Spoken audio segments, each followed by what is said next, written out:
والفجر وليال عشر والشفع والوتر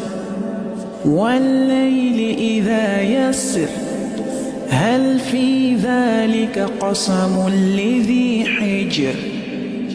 ألم تر كيف فعل ربك بعاد إرم ذات العماد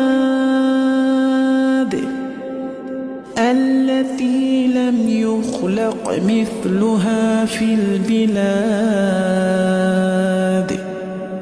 وثمود الذين جابوا الصخر بالواد وفرعون ذي الأوتاد الذين طغوا في البلاد